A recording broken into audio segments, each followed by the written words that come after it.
It is becoming increasingly common for people who engage in sports to experience ligament injuries in the knee, such as in football.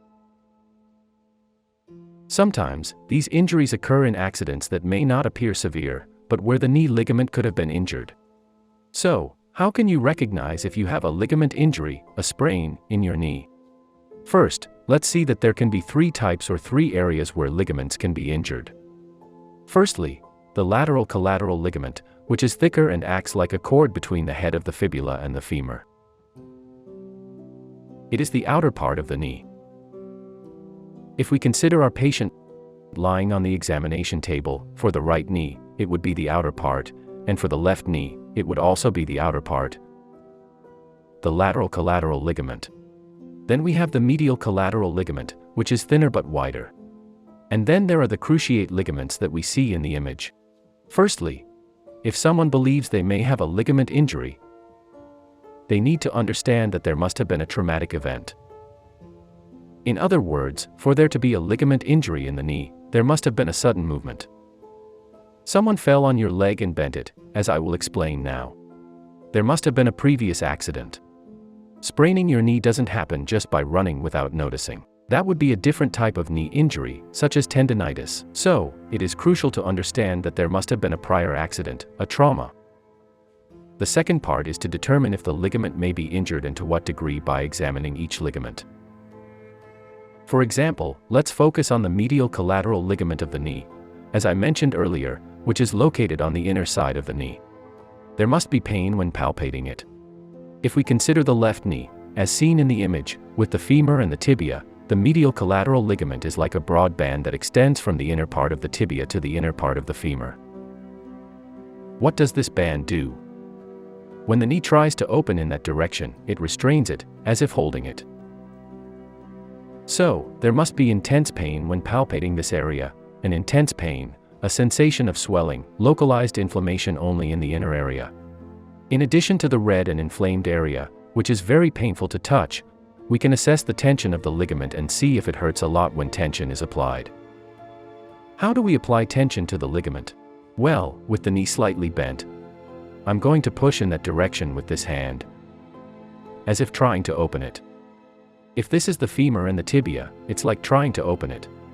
Another technique is to push it over there, pushing this hand in that direction, stabilizing the tibia, pushing it in that direction, and that's how I put the ligament under tension. If this ligament is injured, if there has been a small tear, it will hurt a lot, even more so if I hold the tip of the foot. Rotate the foot outward, the tip of the foot outward, and make that pushing motion with my right hand from there. This combined motion puts tension on the internal part of the knee, and the medial collateral ligament will hurt a lot. If this test is positive, when palpating the area, it hurts, it is inflamed, sore, and there has been a previous trauma, obviously you can think that you are facing an injury to the medial collateral ligament of the knee. Then there's the grade, and it's important to consider that even a mild grade, a small minimal tear, can also be very painful. Pain is not the main guide, but in general, it's a sprain that causes a lot of pain. Then we have to assess the degree of functional impairment. If the knee is very painful and you can't even put weight on it, it will be a more severe sprain. The correct way to determine the severity of this sprain would be through an ultrasound. A sprain cannot be seen on an X-ray, as it only shows bony structures. Soft structures like ligaments cannot be seen on an X-ray. They can be visualized using an ultrasound, which is very useful in this case. If the injury extends beyond the surface or if there are further complications, we can use an MRI. We especially use MRI when there is a suspicion that, in addition to a sprain of the medial collateral ligament, there may also be a meniscus tear because the meniscus is attached to the medial collateral ligament. Sometimes, when this ligament is injured, it can also drag and tear the meniscus. Therefore, the ideal way to determine if the meniscus is torn is through an MRI, although there are some signs that raise suspicion. For example, if a month or a month and a half has passed since the knee ligament tear and the knee doesn't fully recover, if you have constant relapses, and if instead of just inflammation on the inner side of the knee, the whole knee is swollen like a balloon, with fluid buildup, then there may have been a meniscus injury. If the knee feels stuck or jammed, it is also a symptom of a meniscus injury. The sensation of instability, typical of a meniscus tear, is when you see internal ligament problems with these additional symptoms: a slower recovery or constant relapses. It is possible that you have a meniscus injury in addition to the medial collateral ligament tear. In this case, an MRI would be needed to confirm or rule out this meniscal injury.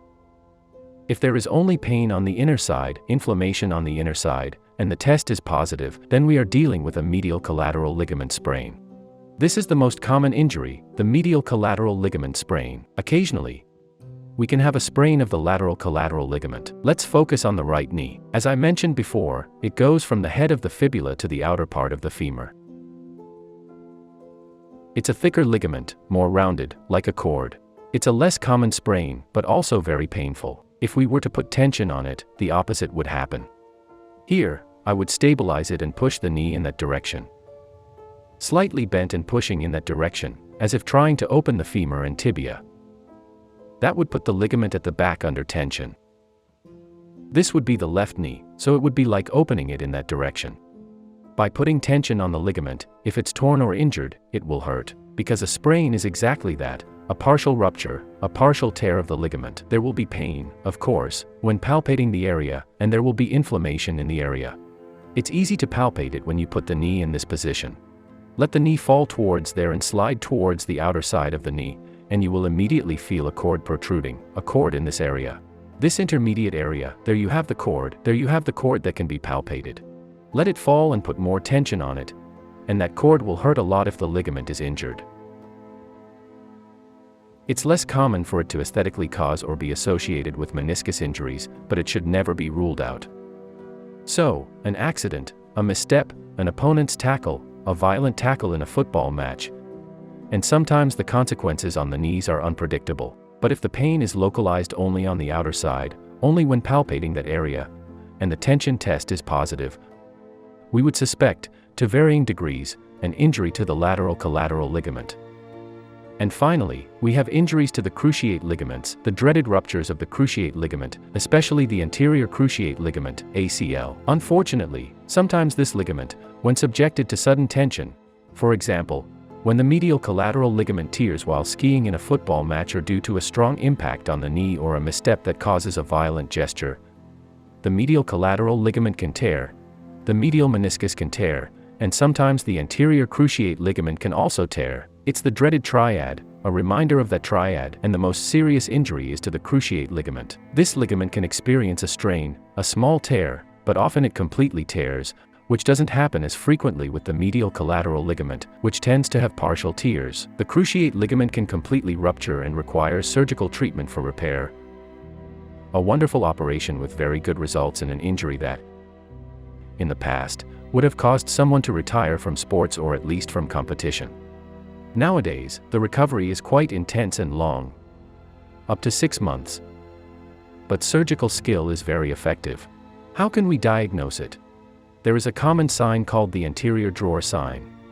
I take hold, gripping with the palms of my hands behind the tibia in the popliteal hollow, and push forward, as if trying to dislocate it.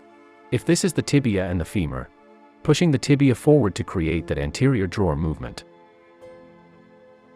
If I compare it to the other side and they look similar, there is no anterior drawer movement. But if I do this end, when pulling forward, I notice that the tibia moves much further forward than what I can compare with the opposite knee.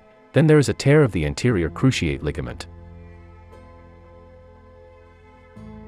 This tear usually always leads to significant knee inflammation, fluid buildup, and even bleeding that can later be released at the back, in the upper part, possibly causing severe damage to an artery.